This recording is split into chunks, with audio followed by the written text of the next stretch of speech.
పరీక్షకు అర్హత సాధించిన వాళ్ళు ఎక్కువ ఉంటారు. ఆ రోజు ప్రిలిమ్స్ కు 3 లక్షల మంది రాస్తే 33,000 మంది అర్హత సాధించారు. మిగతా వాళ్ళంతా బాధపడతారు కదా. తప్పు కాదు, అది వాళ్ళ తప్పు కాదు. సహజ సిద్ధంగా నిరుద్యోగం అనేవాడు ఆ విధంగానే ఆవేదన పడతాడు. కానీ వాళ్ళ ఓదార్చి వాళ్ళకి ధైర్యం చెప్పి ఆత్మస్థైర్యం చెప్పి మరో ఎగ్జామ్ సిద్ధపడేలా చేయాలి. కానీ కొంతమంది ఏంది వాడు చావాల. నిరుద్యోగం చనిపోతే బీఆర్ఎస్ వాళ్ళు దీన్ని ఆసరా చేసుకున్నాడా శవరాజకీయం చేయాలి. అంటే ఎవడన్నా బతుకు కోరతాడు, ఒక నిరుద్యోగి బతకాలని కోరతాడు. ఒకవేళ వాడు స్వయంకృత అపరాధం ద్వారా పరీక్ష విజయం కాకపోతే వాళ్ళలో మానసిక స్థైర్యం పెంచే విధంగా ఏ నాయకుడైనా ఏ విద్యార్థి సంఘాలైనా నిరుద్యోగ సంఘాలైనా ప్రయత్నం చేయాలి. అంతేగాని ఇందులో లోపాలు జరగకుండా తప్పులు జరిగినాయి అంటారు. ఇప్పుడు 29 విషయంలో 19 రాష్ట్రాలు అమల్లో ఉంది. పక్క రాష్ట్రంలో కూడా ఇదే జీవో ఉంది. వాళ్ళ అన్ని రాష్ట్రాలను పరిశీలించి ఈ పరీక్ష జరగాలి ఎట్లా ఈ రాష్ట్రాలు అని చెప్పి ముఖ్యమంత్రి రేవంత్ రెడ్డి గారు ఈ విధంగా జీవో 55 కూడా మార్చడం కాదు, సవరణ. ఇటు సుప్రీంకోర్టు తీర్పును గౌరవించాలా, అదే విధంగా రాష్ట్రంలో ఉన్నటువంటి ఎస్సీ ఎస్టీ బీసీ మైనారిటీ వర్గాల వాళ్ళకు కూడా లాభం చేకూర్చాలి అనేటువంటి ఈ విధంగా రేవంత్ రెడ్డి గారు ప్రయత్నం చేసుకొచ్చి 55 సవరణ తీసుకొచ్చి 29 తీసుకొస్తే అక్కడ రాజకీయం చేయబోయారు. 1:100 అన్నారు. 1:100 ఎప్పుడు ఉంటది? నోటిఫికేషన్ లో మెన్షన్ పెట్టినప్పుడే ఏ నోటిఫికేషన్ లో ఏముంటే అదే కొనసాగుతుంది. అంటే మధ్యలో బట్టి విక్రమార్క గారు అప్పుడు ఏమన్నారంటే మళ్ళీ నోటిఫికేషన్ మళ్ళీ ఒక నోటిఫికేషన్ వస్తే 1:100 ఇచ్చిన తప్పలేదు. అలా కానీ నోటిఫికేషన్ ఏముంది? నోటిఫికేషన్ జరిగిపోయి ఇచ్చిన తర్వాత నోటిఫికేషన్ లో మెన్షన్ చేసిన తర్వాత నువ్వు మార్చడానికి వీలేదు. 1:100 అంటే ఇంకో కోర్టుకు పోతే మళ్ళీ పరీక్ష మొదటి కాడికి వస్తుంది, ఆగిపోతుంది.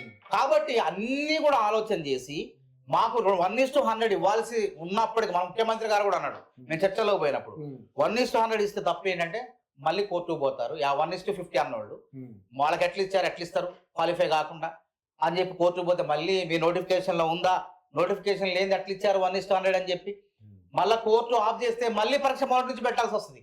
కాబట్టి ఆ తప్పు జరగకుండా ముఖ్యమంత్రి రేవంత్ రెడ్డి గారు చాలా జాగ్రత్తలు తీసుకోబట్టే ఈ రోజు గ్రూప్ 1 ఫలితాలు ఇంత వేగంగా పారదర్శకంగా వచ్చినాయి. దీన్ని మీరు తెలుగు మీడియం అన్నారు జీవో 29 సుప్రీంకోర్టు కూడా సమర్థించింది దీన్ని. సుప్రీంకోర్టు ఇచ్చిన జడ్జిమెంట్ ప్రకారం పరీక్ష జరిగింది. ఇక్కడ అర్థం కావట్లేదు, జయం చేస్తున్నారు ఎస్సీ ఎస్టీలు బీసీలకు అన్యాయం జరుగుతుంది, ఓసీల కోసమే ఈ పరీక్ష తీసుకొచ్చారు, జీవో 29 తీసుకొచ్చారు ఎవడు అన్నాడు. ప్లకార్డులు ఈ విధంగా మరి మీరు అన్నదానికి మరి ఇంత దారుణంగా మీకు రియాక్షన్ వస్తుంది. చెప్పండి, అది చెప్తారు. ఏం చేస్తా తెలుగు భాష అంటే తన్నుడే టీజీపీఎస్సీ. ఓకే, తెలుగు భాష ప్రామాణికం కాదు టీజీపీఎస్సీ. తెలుగులో రాస్తే మార్కులు వెయ్యం టీజీపీఎస్సీ. తెలంగాణ తెలుగు కూడా గ్రూప్ 1 లో అన్యాయానికి గొంతెత్తరా? ఇవన్నీ ఎందుకు వస్తున్నాయి? అదేంటంటే చెప్పింది కదా, ఎవరైతే అర్హత సాధించలేదో అక్కస్ తీసుకోవడం, అక్కస్ అది వాడు వాళ్ళ మానసిక పరిస్థితి, అది తప్పదు. అది నిరుద్యోగులు ఆ విధంగా చేశారు. అప్పుడు ఏమన్నారు, కొంచెం సెంటిమెంట్ రా చేయడం అన్నమాట. అంటే కులపరంగా మతపరంగా జీవో 29 విషయంలో ఏమన్నారు, కులపరంగా ఏమన్నా సెంటిమెంట్ ఈ పరీక్ష ఆగిపోవాలి ఎట్లయినా.